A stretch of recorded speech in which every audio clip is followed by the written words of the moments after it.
Mendel का प्रभाविता का नियम। मेंडल के प्रभाविता के नियम के अनुसार अगर एकल लक्षण लिया जाए, यानी किसी पौधे में एक लक्षण को लेकर वंशानुगति का अध्ययन किया जाए, वंशानुगति का मतलब है कि उसकी आने वाली पीढ़ियों को देखा जाए, तो हम ये देखते हैं कि F1 पीढ़ी में जो प्रथम पीढ़ी होती है उसमें लंबेपन का या जो एक गुण है वो प्रभाव दर्शाता है, और दूसरा जो गुण है वो अप्रभावी हो जाता है।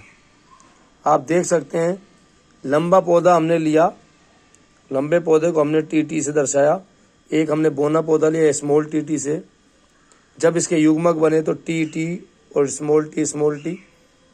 जब इनका हमने संकरण करवाया, क्रॉस करवाया, तो F1 पीढ़ी में हमें सभी लंबे पौधे प्राप्त हुए, संकर लंबे पौधे प्राप्त हुए, यानी शुद्ध लंबे पौधे प्राप्त हुए। लेकिन सभी में जो लंबेपन का गुण प्रभावी हुआ, अर्थात इसको इस टी से मिलाया टी, इस टी को इससे मिलाया तो टी, इसको इससे मिलाया टी, इसको इससे मिलाया तो टी।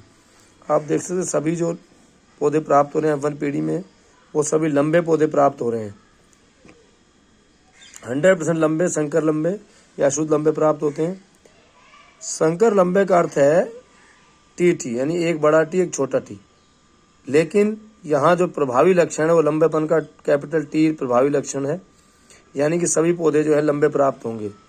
यही प्रभाविता का नियम है कि जब हम संकरण कराते हैं, एकल लक्षण को लेकर चलते हैं, तो हम देखते हैं कि F1 पीढ़ी में सभी पौधे लंबे पौधे प्राप्त होते हैं, यानी लंबेपन का जो गुण है वो प्रभावी होता है और बौनेपन का गुण अप्रभावी हो जाता है।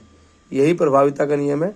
हम चेकर बोर्ड से समझ सकते हैं, जब युग्मक बनेंगे टी स्मॉल टी तो हम लिखेंगे कैपिटल टी स्मॉल टी और चेकर बोर्ड बनाएंगे इस प्रकार।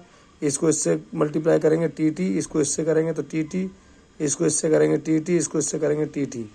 यानी F1 पीढ़ी में चेकर बोर्ड बनाएं, चाहे सिंपल तरीके से क्रॉस करवाएं, तब भी हम देखते हैं कि चारों जो हमको पौधे प्राप्त हुए और संकर लंबे प्राप्त हुए, यानी लंबेपन का गुण जो है वो प्रभावी होता है।